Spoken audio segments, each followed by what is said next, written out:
This last one is interesting to me.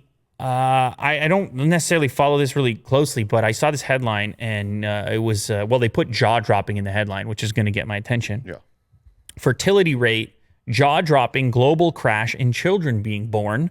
And this is not typically, I'm not sure that a lot of people envision the world as shrinking. Well, because it's not shrinking yet. However, you imagine a world that just grows forever. You talk about population growth in places like India, China before that, and you just imagine a sort of an expansion. Like, oh yeah, humans are expanding, right? Well, apparently not the case for very much longer. And there are some key implications that come along with this that other people at the same time may not necessarily expect. So your immediate reaction might be, okay, so if people are having fewer kids, then maybe that's better. Free up some farmland, stop polluting, save the planet.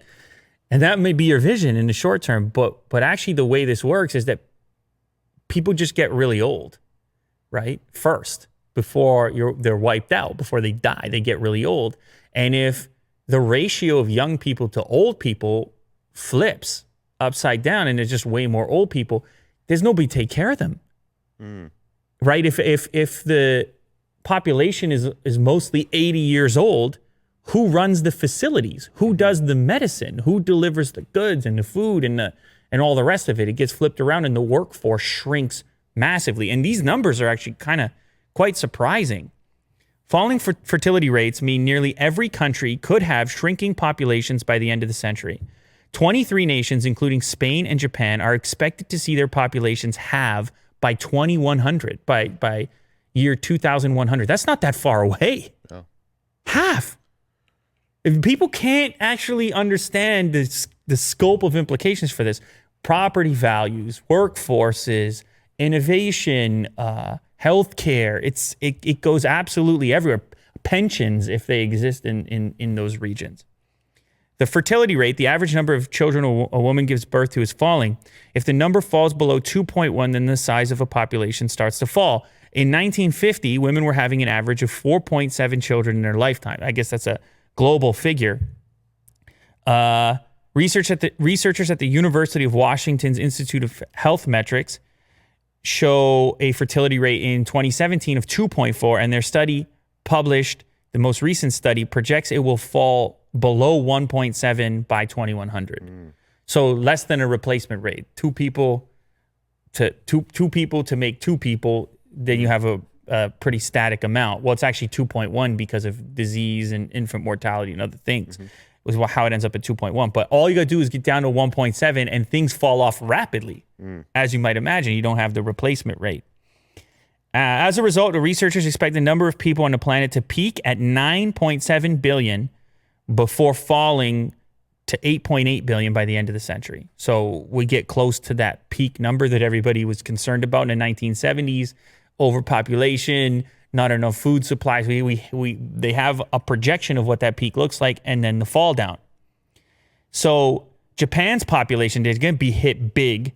Japan's population is projected to fall from 128 million to less than 53 million by the end of the century. That's tremendous. That's the population of Canada, 35 million right now. Yeah. Japan, the way you envision it, you got to remove two out of three people. No, maybe not that many, but close. Yeah. It's insane. It's a lot more surface area. Go ahead, Will. What you got? Well, does that mean that production is just going to be slowed way down? Yeah, productivity, yeah. The majority of productivity comes via the working age group. Yeah. And so long before everyone gets wiped off the data sheet here, long before everybody dies completely, they're out of the workforce for a while. You have something called retirement. But it's going to be very difficult to watch it take place in a traditional manner without the replacement for people within the workforce, keep the economy going. Pay taxes. Yes. Who pays the taxes, build the roads, bring the healthcare, all the rest of it? It's not your senior age group. For the most part, they're out of the workforce. They're chilling out. they're living off the reserves, off the retirement. So this even affects some of the big countries. The China number is pretty amazing to see. It's on this graph right here. China's population was exploding for so long. Now it's obviously moving the other direction, or it will over the coming 80 or so years as that population ages, and then that replacement rate also isn't met. This study projects that 183 out of 195 countries will have a fertility rate below the replacement level. So pretty much the whole world, with the exception of some parts of Africa.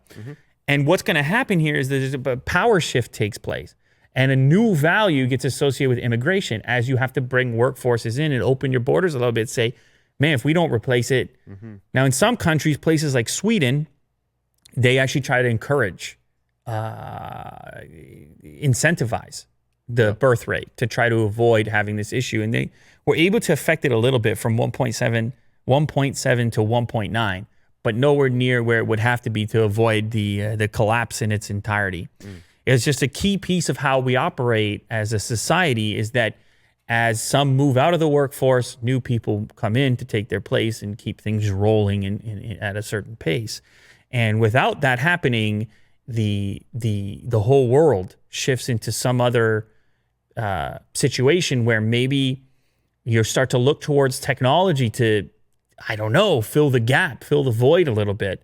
But it would be hard to imagine a replacement of that level of productivity in that short period of time, particularly in some of these nations, places like Japan, Spain. Spain and Italy are on the exact same course, looking at potentially half the population in as little as the next 80 years. It's incredible. It's faster than you would think as well. Yeah. So I don't know why I find this interesting. This is just interesting stuff to me. It does. It's not your typical tech topic, but it's interesting stuff to me. So I throw that in there every so often. I put it at the end. I throw that in there every so often. Well, yeah. Why not?